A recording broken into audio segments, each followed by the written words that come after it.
The mystery of the world's strongest drug. This is test subject 34.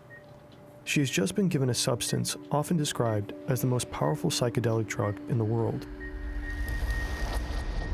Frog poison. 5-MeO-DMT. And makes her feel like she's being launched into outer space. Other users report near-death experiences, profound insights, and mythical encounters with spiritual beings. The drug appears to shape the very foundations of human perception. It is one of the most weird and unexpected things a person can go through. Well, I also feel like being in an experiment where you're given DMT is... I'm assuming it's DMT, because that's the strongest drug. No, it's not salvia, because salvia you have to smoke. DMT... Well, DMT, you also smoke. Well, how are they giving this to her in a hospital? Maybe a pill? I don't know. It has to be DMT, though, because DMT is the strongest. DMT is the thing that's released in your brain when you die, in smaller amounts, though. But dimethyltryptamine, taking this in a hospital setting would be fucking utterly terrifying. Obviously, I've never taken DMT, so I don't know what it's like, but I've seen, videos of people take DMT, bro. They start tweaking. Imagine being on a fucking hospital bed. Beep, beep, beep. Those blinding lights. I would convince myself that I'm dying. We're talking about dimethyltryptamine, or DMT. In its pure synthetic form, it looks like an inconspicuous crystalline powder. It's a very simple molecule. Bro, who was I talking to? Was this on stream? Or was I having this conversation elsewhere? I knew a guy that was given a vape, and he hit it, and it was a DMT vape, and the guy told him that it was a weed vape. And then he started bugging out. I don't think I was told this story on stream. I think I heard this off stream. I don't think I've ever told it, though. I forget who told me that. That would be terrible. Imagine that. I forget who told me that. Somebody told me that story, and I remember I was talking to, it was a guy. I think it was at a bar. And I was like, bro, were you upset? He was like, no, I had a good time. I'm like, dude, I would have been fucking tweaking, man. Imagine your friend, you're drunk. Your friend hands you a fucking vape, and he's like, oh, don't worry, it's THC. You fucking hit that shit, it's DMT. You just start tripping balls in public. Huh. And yet, DMT has been puzzling scientists around the globe for more than a century. The substance has been used in indigenous cultures for thousands of years. It occurs naturally in plants, animals, and even in the human body. But when I always wonder how they figure that shit out from frogs. Because 5-MeO-DMT is the strongest type of DMT. And it's from the secretion frogs a Sonoran toad has. And the Sonoran toad releases this like whitish pus poison. And so they'll put the frog on like a platform and poke it to scare it, and then they'll scrape the poison off of its back, dry it, and then smoke it. Interacts with our brain, things seem to go completely off the rails. Many users say DMT fundamentally changed their lives. And yet, other experiences suggest there's more to DMT than profound revelations. I remember when Joe did this one stream, 5-MeO-DMT? Yeah, I captured a Sonoran toad IRL stream. Me and fucking FaZe Lacey. Me and Lacey went to the middle of the desert, captured a Sonoran toad, fucking scared it, and smoked it. Sitting there going, Mystical encounters and medical promise. Nope. For some people, the substance can also open doors to the darkest corners of their consciousness. Not FaZe anymore, just Lacey, sorry. This is the enduring mystery of DMT.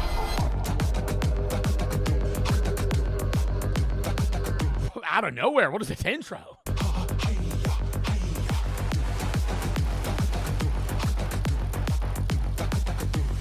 These types of visuals are common on hallucinogens, and people always see them and they're like, oh, that's what tripping's like. I'm like, dude, when you're tripping and you're actually seeing like not holograms, what are they called? It's in your eyes. The fractals. When you're seeing the fractals, like a kaleidoscope, when you're seeing those kaleidoscope visuals and you're like, dude, the amount of people that I'll see in like comment sections when it's like LSD trip visualization, it'll be some 15-year-old like, oh, this would be awesome. I can't wait to take acid. I'm like, yo, it's different from seeing it on a screen versus it being in your fucking brain, dude. That and you're hallucinating, you're hearing shit.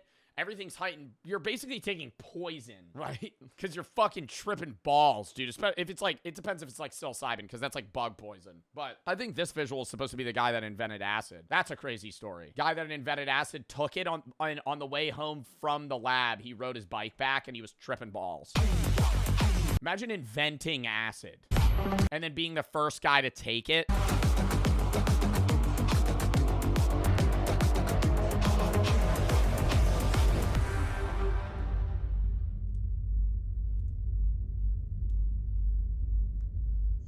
How was acid invented? Mixing a bunch of chemicals. And then not knowing the November fucking doses. 1852. This is British botanist Richard Spruce. For the past 3 years, he's been making his way through the Amazon rainforest to study plants. He's Ayahuasca. I'm calling it. particularly interested in mosses. Fuck! Along the way, he keeps encountering indigenous communities living deep in the jungle. He learns their languages and studies their customs. Right now, Spruce is staying with an indigenous group in what is now northwestern Brazil. Today is a special occasion. The tribe is about to hold a spiritual ceremony, and at the center of it all is this ritual brew. Its key ingredient is a specific type of liana. Indigenous people have been drinking or chewing it for thousands of years. Some groups call it napa, others bako, or pinde. Okay, I'm dead wrong. Fuck! I took psychopharmacology in college. Don't they take ayahuasca in like South America? This group calls it kapi. And tonight, Spruce is going to try it himself. Dude, you're in the fucking middle of a jungle. Fires around you. You're some fucking like British explorer, dude. You're with all these tribal guys that have been taking this shit for fucking centuries. And they're like, drink this. He watches several young members of the community drink the mixture before him. He notes that, for about 10 minutes, they appear to be possessed with reckless fury. Then they calm down and simply continue dancing. Then it's his turn. But the tribe didn't just prepare kapi for him. I had scarcely dispatched 1 cup of the nauseous beverage when the ruler of the feast came up with a woman bearing a large calabash of mandioca beer called kashiri. After that, protocol demands that he top things off with a cigar and a cup of palm wine. What? They just hand this motherfucker just a pot of liquid and go, you gotta drink this, smoke a cigar, and then have some wine. What? I'd be like, am I at an ASU frat party right now? What's fucking happening, bro? We're doing the fucking dynamic trio here. Spruce has to fight off the urge to vomit and stretches out in a hammock. The kapi is slowly kicking in. God, dude, the urge to vomit. I haven't taken any other hallucinogens outside of mushrooms, but the urge to fucking vomit after eating mushrooms is so bad. When you start hallucinating, you start feeling gross. Later notes in his journal that white men taking kapi all seem to report the same experience. They feel alternations of cold and heat, fear and boldness. What? Yo, that is actually so accurate. Holy fuck. I don't know about this drug, but that is so accurate for what hallucinations look like. Experience. They feel alternations of cold and heat, fear and Oh my god. Yeah, staring at the sky and just seeing that. boldness. Like the trees are moving. Sight is disturbed, and visions pass rapidly before the eyes, wherein everything gorgeous and magnificent they have heard or read of seems combined, and presently the scene changes to things uncouth and horrible. Hey, this is Jonas, one of the founders of Fern. It's not just psychedelics that can shape our minds, our thoughts. Is this an ad? 10% off your first month. Spruce calls the plant Banisteria kapi. Banisteria was the term used at the time for a class of tropical climbing plants. Kapi is an indigenous word for grass. He samples a couple of those vines, dries them, and has them shipped to England. Over the following years, Spruce keeps traveling. Yo, side note, I gotta say, herbal psychopharmacology was the second best class I have ever taken in all of the 4 years of college I had. It is such an interesting class. Like, normally I hate, like, the nitty-gritty science of, like, what makes up something. But learning about, like, how certain drugs affect the mind and the body is fascinating. Because now you're not only just learning about, like, hallucinogens, you're learning about, like, what is that? Herbal psychopharmacology was basically a class learning about drugs. And I learned about, like, weed, mushrooms, coke, fentanyl, you know, just any amphetamine. You learn what type of drug classification each things are, how they are in the government, why they are the way they are, how they affect you. South America, and repeatedly comes across kapi. One of these encounters takes place in 1857 among an indigenous group in Peru. They also use the vine to prepare a powerful brew. They mix it with other plants and call it ayahuasca. Ah! I called that shit. I would do that. I would only do ayahuasca though if I could do it in the jungle with like a shaman that like granted me the permission and also like serenaded me. Because I've seen a lot of documentaries where you do like an ayahuasca retreat and you take it and then it's like a whole traditional experience. I think I would freak out, but I think it'd be a good experience. Spruce apparently doesn't drink it himself this time. Instead, he asks the locals to describe their experiences to him. To Spruce, the brew remains an unsolved mystery. He simply can't figure out which particular substances cause these extreme effects. He's already familiar with opium and cannabis, but copy seems to be much more potent. What he doesn't realize is that he's been looking in the wrong place. The plant he sent back to Europe isn't the key ingredient. Technically, it's not the liana or Banisterium caapi that produces the intoxicating effect. The real trigger is a special compound found in the leaves mixed into the brew. DMT, more precisely, N-DMT. Its molecular structure is surprisingly simple compared to other psychedelics. Its complete name is N-dimethyltryptamine, but we'll simply refer to it as DMT throughout this video. German-Canadian chemist Richard Manske was the first to synthesize the substance in the early 1930s. Back then, he had no idea of its extraordinary psychoactive effects. At its core, DMT is characterized by a nitrogen atom bonded to two methyl groups, hence the name dimethyl. A methyl group consists of one carbon atom bonded to three hydrogen atoms. It's one of the simplest building blocks in organic chemistry. The nitrogen atom is connected via a short carbon chain to the most important part of the molecular structure, the so-called indole ring. The same structural feature can also be found in other known psychedelics like LSD or psilocybin, and within the molecular structure of serotonin. Serotonin is a neurotransmitter, a molecule that carries chemical messages or signals between nerve cells. It plays a key role in some of our most essential bodily functions, from mood, sleep, digestion, and nausea, to wound healing and sexual desire. Because of their structural similarity, psychedelics like DMT can bind to the same receptors usually used by serotonin. They're like key locks, and drugs are like specific keys that act on specific key locks. And so these classic psychedelic drugs, with which DMT is one of them, act on specific key locks in the brain. And that is such a great way of explaining it. Oh my God. That certain drugs are keys to certain locks in your brain. Specifically, and then they affect you in different ways. These serotonin receptors in the brain. This is Chris Timmerman. He's a What's the worst drug? Depends what you're talking about. Fentanyl. Right now. Not to say that there couldn't be a worse drug in the future. Fentanyl kills the most people for the amount of users that have used it. Like, more people have died from other drugs historically, but fentanyl is definitely the worst. In terms of strong, it also depends on what type of drug you're talking about. Worse in terms of addiction, worse in terms of death rate, largely it's still fentanyl. Scientist and one of the world's leading researchers on DMT. He spends much of his time traveling for research, so we're lucky enough to catch him on a video call. It's likely that DMT was also the main active compound in the brew that Spruce encountered back in the jungle. Today, that mixture is widely known as ayahuasca. To produce it, you mainly need two ingredients. The first one consists of plants that contain DMT. They grow across large parts of the Amazon basin, though not exclusively there. The second ingredient is the caapi liana, documented by Spruce. It doesn't. Wait, so these two substances are not inherently hallucinogenic themselves, but when you mix them, they release the compound? Contain DMT itself, but it is crucial for making the DMT in the brew psychoactive.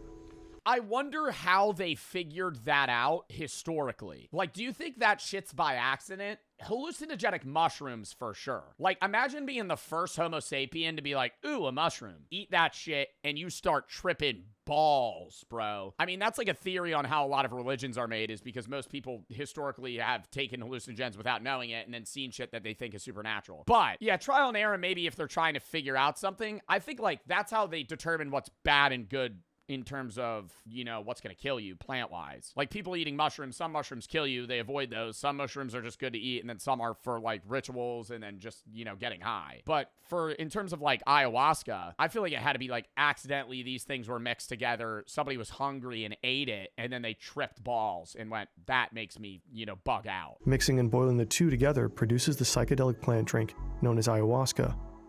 Psychedelics are generally considered physiologically safe and non-addictive. That's one of the key differences between them and drugs like cocaine or amphetamines. those primarily act as stimulants. They artificially increase dopamine. Yeah, I don't promote the use of psilocybin or mushrooms, but I do try. One of the things that we talked about in herbal psychopharmacology was that mushrooms have the highest safety rating out of any drug in terms of addiction potential and death rates out of certain drugs. That and then marijuana, I think, was like a close second. And neuroepinephrine levels in the brain and strongly activate our reward system. Psychedelics, on the other hand, alter perception itself. Users may see or hear things that aren't there. Have you ever used kratom? Yes. How would you describe the high from kratom? I got high on kratom probably like 20 times. It really depended the amount I took. Kratom in low doses was like a mixture of a nicotine and weed high. I always say it felt like I hit a cart twice and then shoved 2 Zins in my mouth. But in higher doses, it was more an in-between between like very low-level mushrooms and like weed. Hallucinate and lose their sense of time and space. Some report life-changing experiences. And many... A guy ate his friend's heart because of mushrooms. I think that guy should not... I think the mushrooms were a part of... When you hear stories about people taking mushrooms and eating somebody's heart, I don't know what story that is or if that's true, but if that actually happened, number one, that's terrible. Number two, I don't think mushrooms alone caused him to do that. I think that guy was not in a clear, good mental space. Similarly to the story about the woman that smoked weed for the first time with her boyfriend and then stabbed him 80 times and she blamed the marijuana. It wasn't the weed, right? You were not sane. Right? Like, you needed help in other mental regards. That weed did not force you to kill your boyfriend, right? Like, that was you, right? I think it depends on the drug, right? Psilocybin can make you trip out, perceive things that you get paranoid, and then you could have certain reactions like that. Eating your friend's heart, however, I think that's a little extreme. Separately, though, like, there are drugs like bath salts where, like, people will actually just go insane and kill someone. Like, in that sense... I think it depends on the drug, right? When you hear a story about somebody hitting a bong for the first time and killing their boyfriend, weed didn't make you do that. But you hear somebody getting drugged with bath salts and then stripping naked and fucking smashing cars in the streets and attacking people. I think that was the bath salts, right? Like, I think it depends on the situation. Ways psychedelic substances seem to fundamentally alter how we think and feel, which is precisely why DMT continues to fascinate scientists to this day. In terms of the psychological impact of the experiences, in terms of the subjective effects it generates, it is one of the most weird and unexpected things a person can go through.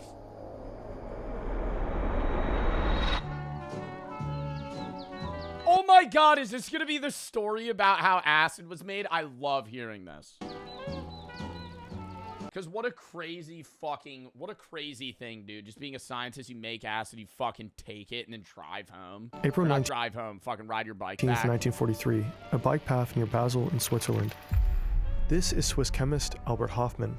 He works as a researcher. And then the CIA got their hands on LSD and said, let's see if we can make this a truth serum. Why don't we start drugging people in the US with this shit and asking them deep questions? Researcher for a Swiss pharmaceutical company. Riding next to him is his lab assistant. He explicitly asked her to come along. He's desperately trying to get home. Earlier that day, he started conducting an experiment on himself. He dissolved 250 grams of lysergic acid, diethylamide, in water and ingested it. He had synthesized the compound in the lab after isolating it from the ergot fungus. And right now, he's feeling a bit under the weather. Everything in my field of vision. Why didn't you just stay in the lab? Bro, oh my God, I thought it was a peaceful experience. The way that I've always heard this story was he made acid, took it, and then just had a happy bike ride home.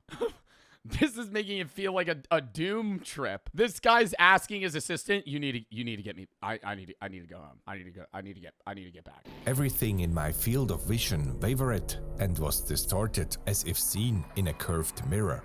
Oh God. I also had the sensation of being unable to move from the spot. Nevertheless, my assistant later told me that we had traveled very rapidly. Stretching out on the couch back home doesn't help much either. My surroundings had now transformed themselves in more terrifying ways. Everything in the room spun around, and familiar objects and pieces of furniture assumed grotesque, threatening forms.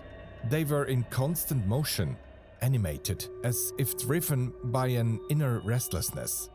The lady next door, whom I scarcely recognized, brought me milk. She Oh was my god, you're trying to have a conversation? Holy fuck. Dude, you took way too much. You're a scientist being like, oh, this was a bad idea.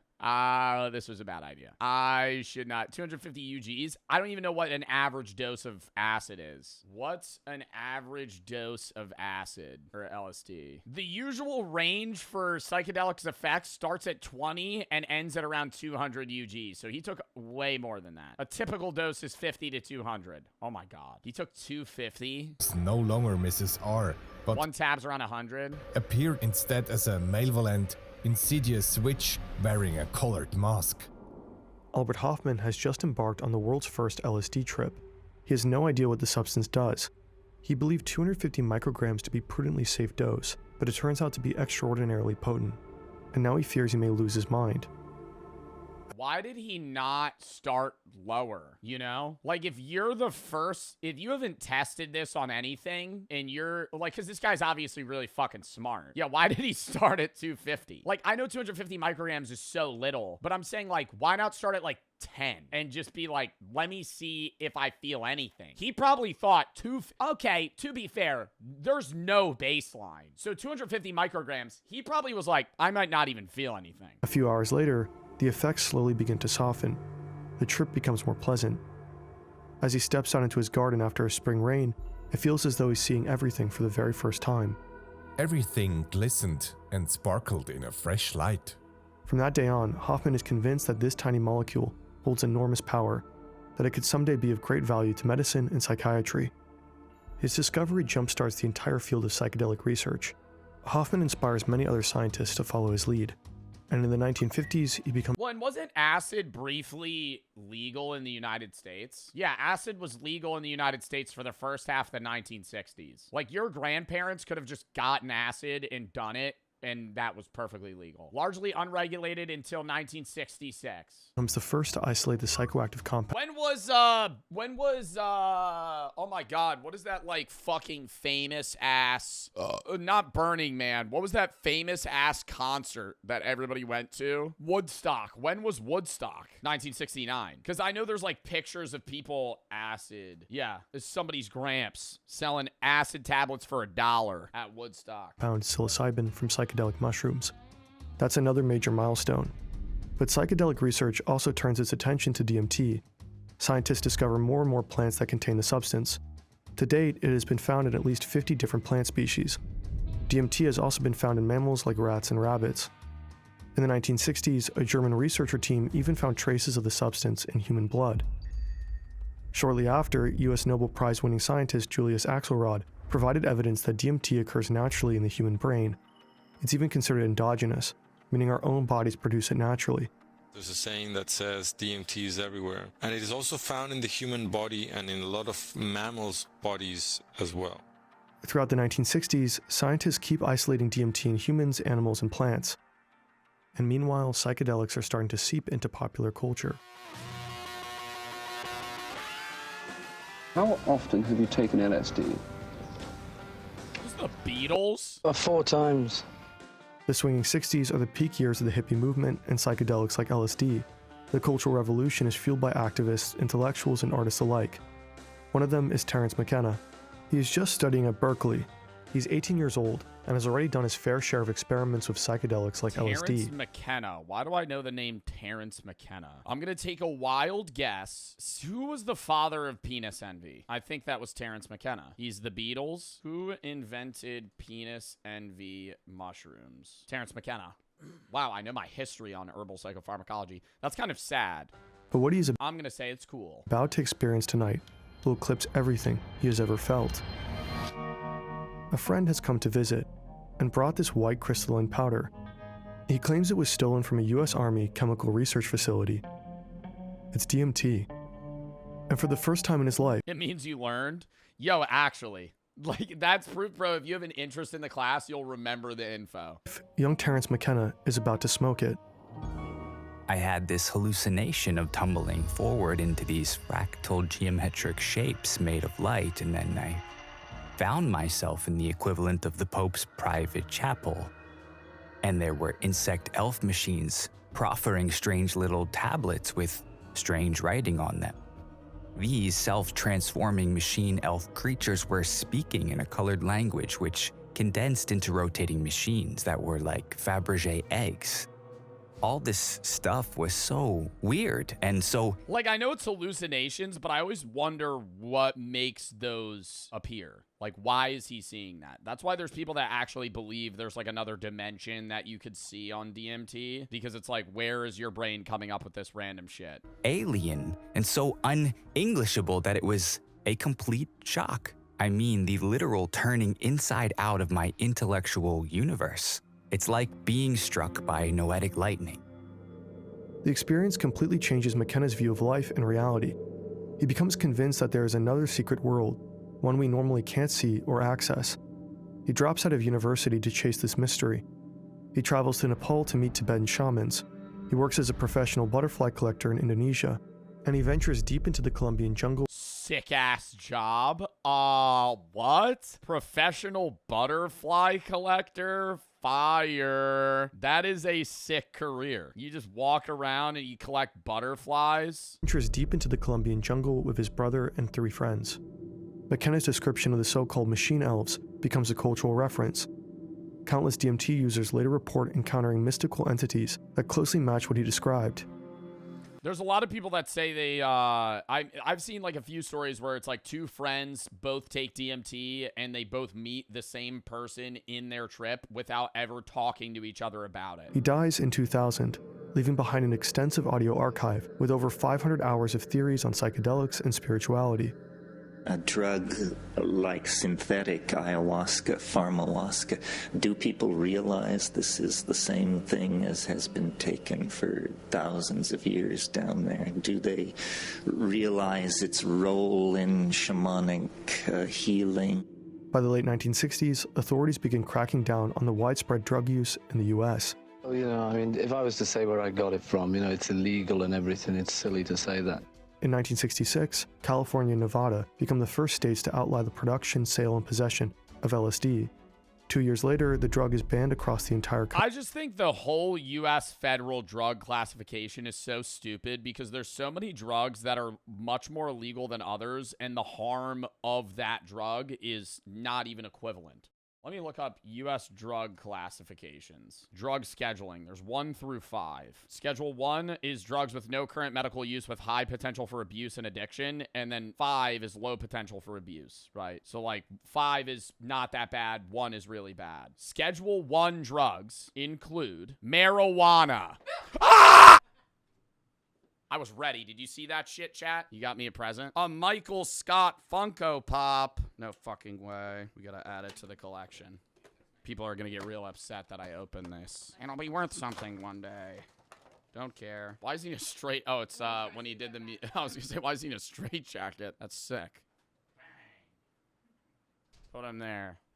W girlfriend. Anyways, chat, as I was saying, Schedule 1 drugs. No current medical use, high potential for abuse. Right now, I think they're trying to reclassify marijuana. They might have already, but I think this is still a constantly updating article. So, Schedule 1 drugs, high potential for abuse, no medical use. Federally, marijuana, ecstasy, quaaludes, bath salts, LSD, and heroin. The only 2 on that list that I think should be scheduled...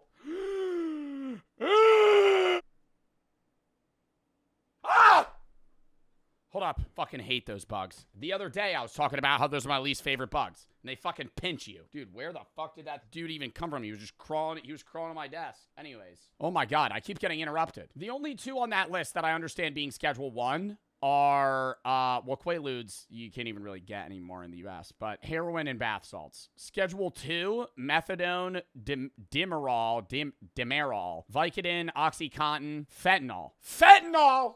Fentanyl is a lower federal drug classification than marijuana, codeine, and morphine. Schedule 3 is ketamine, anabolic steroids, and Suboxone. Schedule 4 is Xanax, Soma, Klonopin, Valium, and Ativan. And then Schedule 5 is Robitussin and Azagadin. It's just weird, bro. Like, why are we not updating that? Country. America's public enemy number 1 is drug abuse. America's war on drugs soon extends to much of the rest of the world. In 1971, The United Nations. Yeah, and we have the worst fucking way of trying to get people off drugs. Instead of actually providing people methods of, rehabilitation and trying to get that, like, here's the problem. You can kill as many cartel members and as many cartel leaders and as many, drug gang distributor leaders as you can. They'll be replaced. If there's a market, or if there's a consumer, there's going to be a supplier. Okay? To get rid of people taking drugs in the United States, you have to stop the level of consumers that there are. If less people want to take the drugs, less people will try to offer it to them. If there's not a market, there's not going to be a marketer. If you kill the head of a cartel and you go, we've just solved the cocaine problem. No, the fuck you haven't, because people still want to do coke in the United States. People still want to take fentanyl in the United States. There's going to be another guy that's going to fucking supply it. Nations adopts the Convention on Psychotropic Substances. Many countries outlaw psychedelic substances and sharply restrict their use, including DMT. From that point on, only a handful of approved scientific institutions are allowed to continue their research on them, and even they have to adhere to extremely strict regulations. For decades, DMT research effectively grinds to a halt. The whole class of compounds got pulled off the clinical bench, and no research has gone on for 40 years. One of the tragedies to me is that the clinical research on these substances pretty much stopped around 1970. Dr. Rick Strassman is a psychiatrist. He's set on bringing psychedelic research back to life. His study is the first attempt to observe the effects of psychedelic substances in humans in the US in over 20 years. He wants to know what DMT does to our mind and body. The participants are numbered. Sarah is subject 34. She's in her early 40s and lives with her second husband. She has 3 children and works as a freelance writer. You think they know what they're getting themselves into when they sign up for this shit? She has told the researchers that an angel once visited her when she had a high fever as a child, and that every now and then she communicates with spirit guides for advice and support. She also suffers from depression. In her 20s, she overdosed on tranquilizers and was hospitalized for 2 weeks following the suicide attempt. Today, she wants to find out whether DMT can help her gain a deeper understanding of herself and her relationship to the universe. The experiment is set to begin in just a few seconds. The onset of DMT's effects largely depend on how you consume it. Most recreational users smoke DMT using a glass pipe.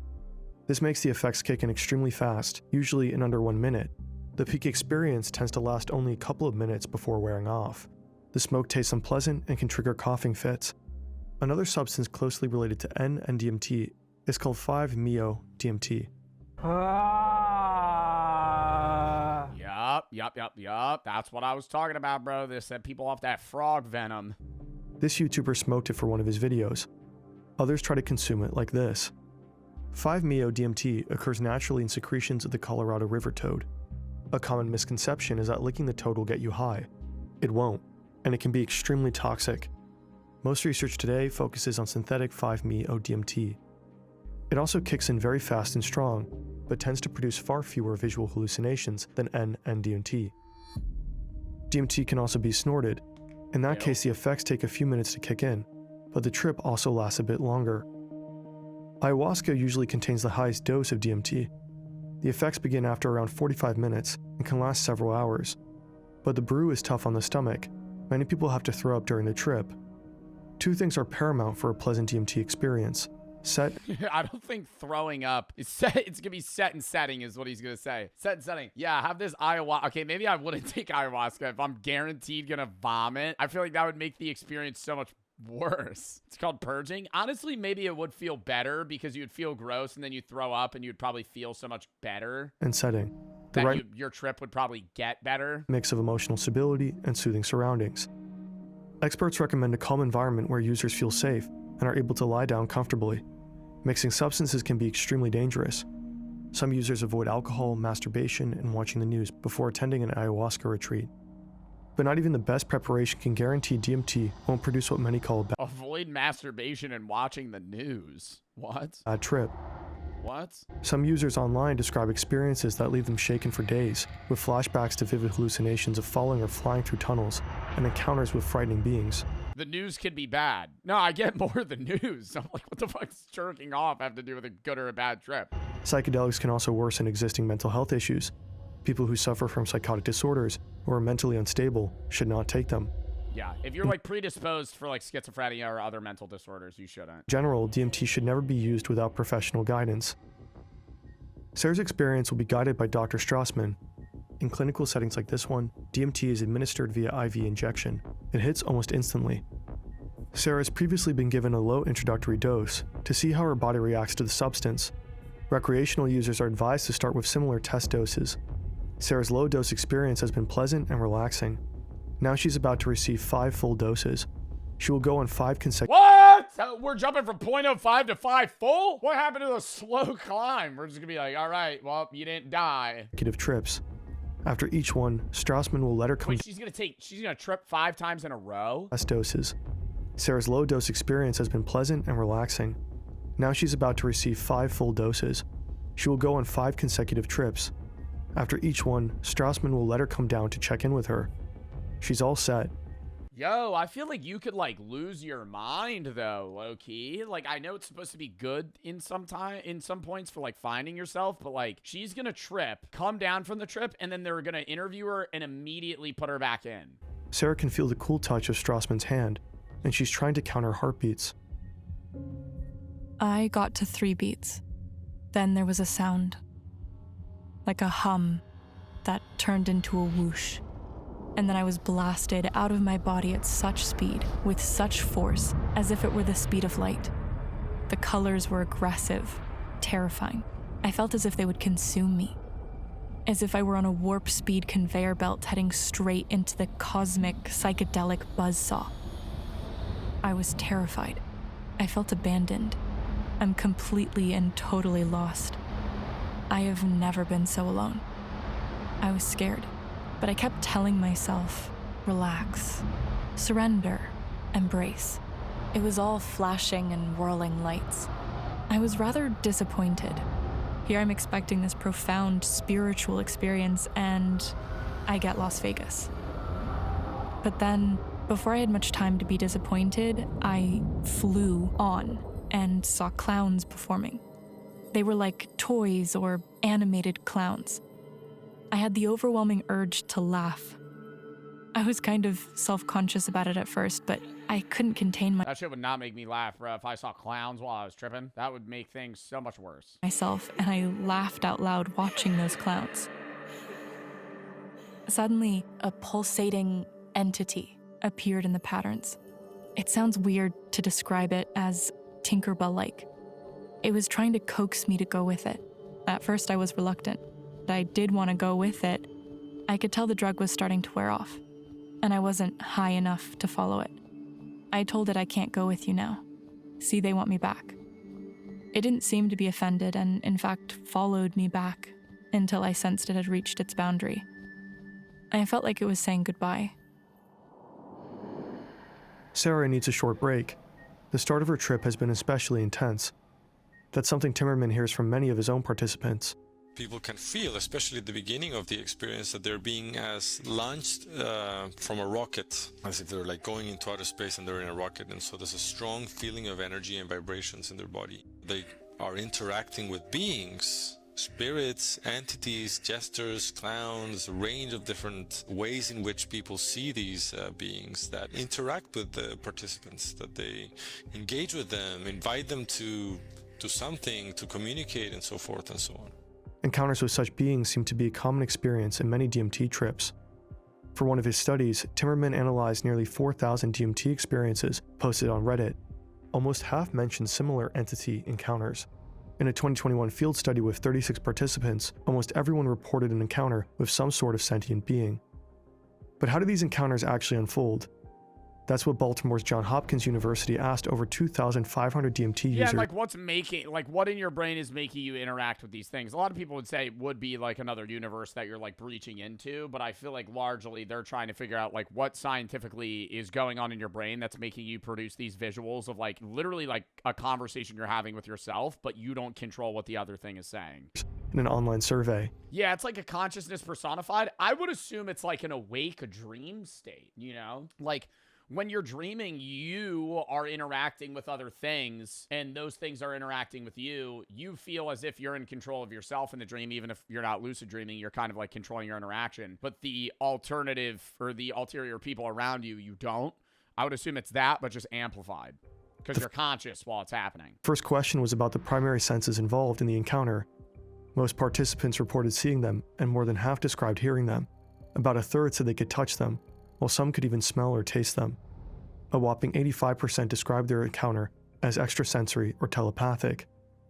The most common descriptive labels for the entities were beings, guides, spirits, aliens, and helpers.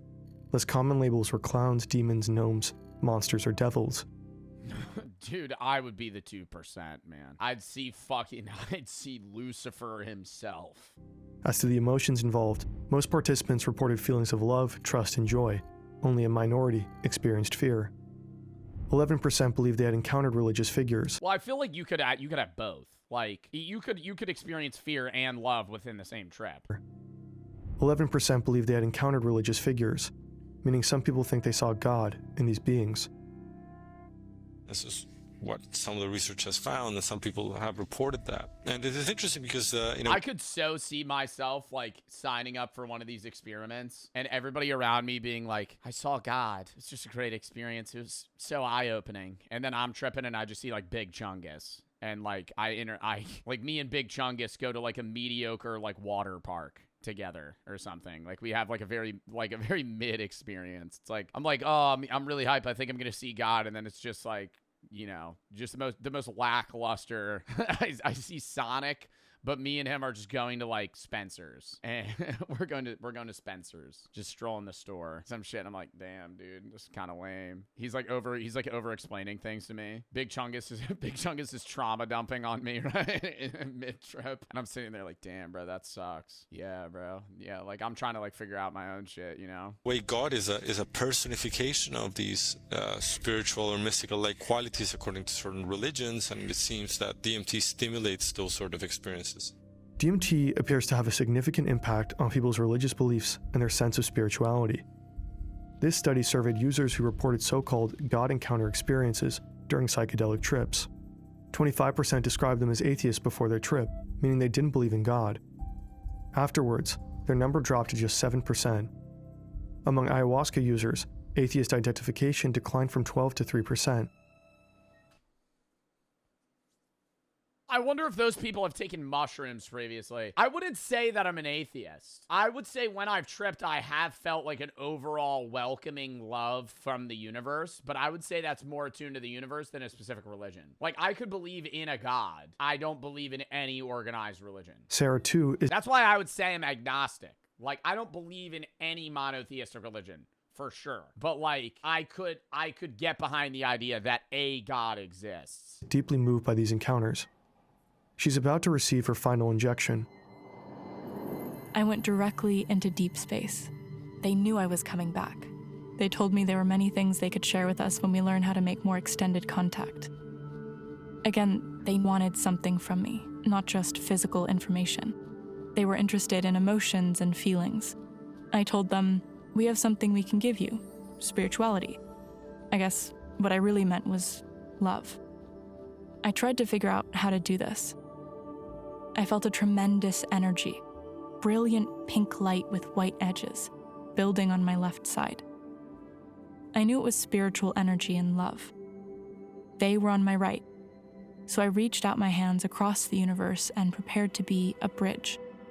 I let this energy pass through me to them. I said something like, see, there, I did it for you. You have it. They were grateful. I was coming down off the DMT, losing altitude. Sarah didn't expect to become what she called an earthly spiritual emissary during her trip. She doesn't feel comfortable with that role, but has done her best to live up to it. Now it's the next participant's turn, number 35. Over the course of 5 years, Strassman observes hundreds of these trips. He administers about 400 doses of DMT to 60 volunteers. He eventually calls DMT the spirit molecule, because of the spiritual and metaphysical experiences it appears to induce.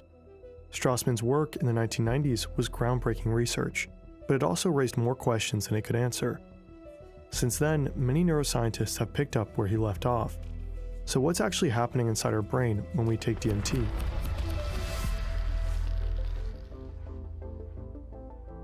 Dude, this is such an interesting video. Would you sign up for this? I don't think I would want to do 5 trips in a row now. I would sign up for something like this where it's like, you know, medically monitored for me to do DMT and explain an experience though. Modern neuroscience suggests that our brain has a hierarchical modular organization.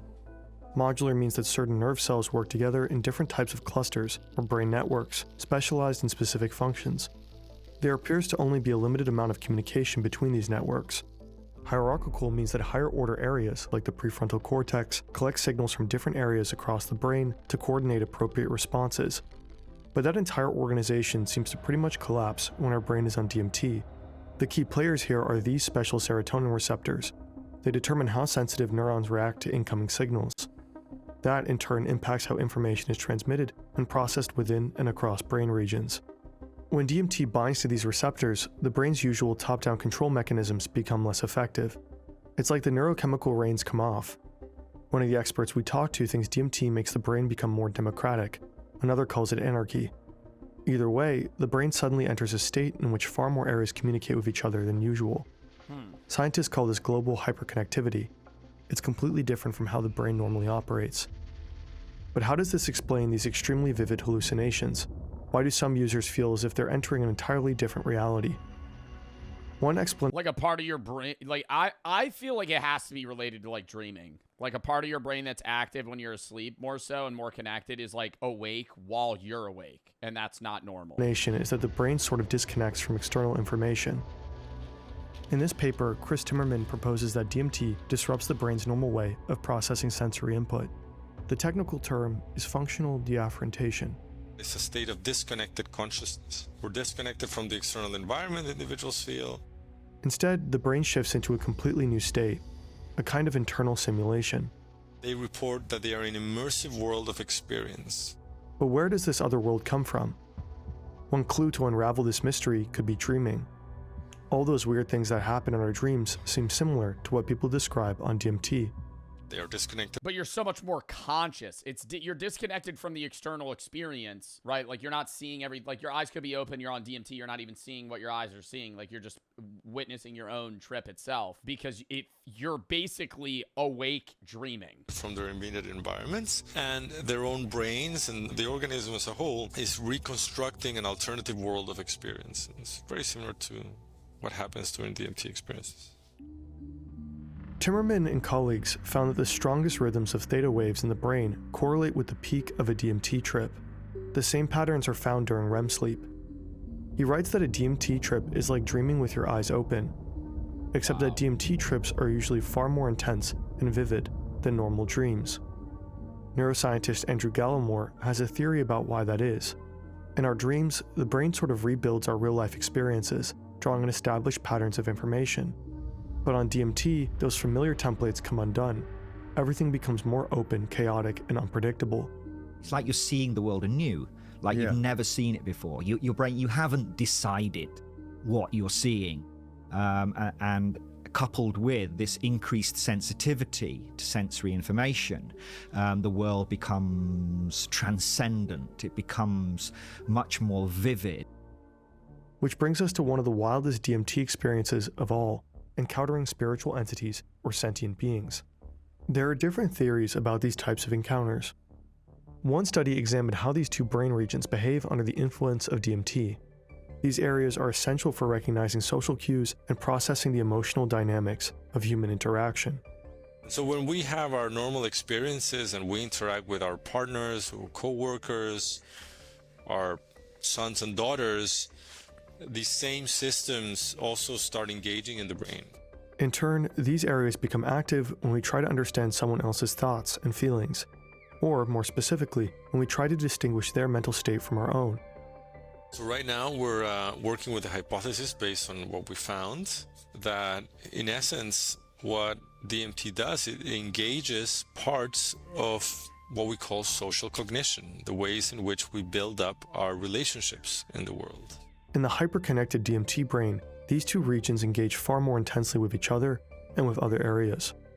And so we So believe your brain is controlling it, but you're creating like an ulterior individual that you're communicating with, like you would an actual different person. that enhances or pronounce or enable the appearances of these beings or entities. It's almost as if we simulate those social relations. Put simply, the brain massively ramps up its resources for processing social signals. And that could explain why so many DMT users encounter these entities or beings. Another key to understanding the substance could be just how similar DMT trips seem to feel to so-called near-death experiences. Such experiences can occur during traffic accidents, suicide attempts, and cardiac arrests. Many report a sense of brightness, seeing the light at the end of the tunnel, losing track of time and space, or gaining insight into some ultimate truth. The features that are similar to the near-death experiences and the DMT experiences are that feeling that many people have, that they have reached a sort of boundary or a limit of where they can go in this alternate reality or universe. Timmerman thinks these near-death experiences could also be linked to global hyperconnectivity. That is such a big transformation of the mind, such a big transformation of the brain, that it is likely that the brain is sending a signal that it's dying, that it is being transformed beyond recognition. In other words, there's so much going on in the brain during a DMT trip that the brain blows all of its fuses. It basically thinks it's dying. And yet, there's one major difference between DMT trips and near-death experiences. DMT is more visual, and near-death experiences are more disembodied. Then again, near-death experiences are also far from being fully understood. This makes it even harder to draw reliable scientific conclusions with regard to DMT. Back in the 90s, Yo, this is actually like one of the best YouTube videos I've ever seen, bro. This is so fucking fascinating. Rick Strassman proposed a bold hypothesis that the spirit molecule, DMT. So when you're tripping, not only is it like you're awake dreaming, it's like so amplified that like you're almost feeling what it would be like in your last moments, because your brain's actually convincing itself that you're fucking almost dead. Might be released during crucial life events like birth, death, or profound mystical experiences. Today, there is strong evidence suggesting that DMT is produced naturally in mammalian brains. Scientists are still investigating why that is. Early findings suggest that DMT release in the brain correlates with a massive surge of stress hormones. One experiment with lab rats showed a significant increase in DMT levels following cardiac arrest. Another study suggests that releasing DMT in the brain could also have a protective function. The compound appears to activate a receptor that helps brain cells survive oxygen deprivation and oxidative stress. So DMT might as well be a kind of built-in emergency medication for life-threatening situations. And a very recent study suggests that DMT levels in our brain might be much higher than previously assumed, and that it may be involved in a number of physiological processes. So here's what we know so far. DMT occurs naturally in plants. But when is that DMT in your body actually released outside of, oxygen deprivation when you're having a fucking heart attack or when you're actually about to die? Like, are you getting microdosed with DMT like constantly? Like if there's that amount of DMT in your brain, when are you feeling it? Mammals and humans. It's even considered endogenous, meaning our own bodies may produce it. We also know that when on DMT, our brain seems to be far more interconnected, that it activates so many different areas that it can feel like entering an entirely different world, one where we can communicate with all sorts of otherworldly beings. And in some cases, our brain gets so overwhelmed by this hyperconnected state that it thinks it's dying. But all of this is just the beginning. Early clues, hypotheses, and indications. Nothing more and nothing less. Most of the questions DMT poses to science are still wide open. For now, DMT remains a vast, unsolved mystery. We still don't fully understand how it creates such vivid hallucinations. We don't really know why our own body produces it, and we certainly don't understand how 50 milligrams of this tiny molecule can reshape entire lives in just 20 minutes. We're back in the Amazon rainforest, about 170 years after Richard Spruce. Once again, a British researcher is attending an ayahuasca ceremony. But things are different this time. Simon Ruffle is not a botanist, he's a psychiatrist. Unlike Spruce, he knows exactly what active compound he's dealing with. For the past decade, he's been studying ayahuasca to explore its potential role in healing trauma, like PTSD in war veterans. But so far, the number of participants has been too small for conclusive results, and some of them feel their mental health has worsened after the ayahuasca experience. Wow. But others show first signs of improvement.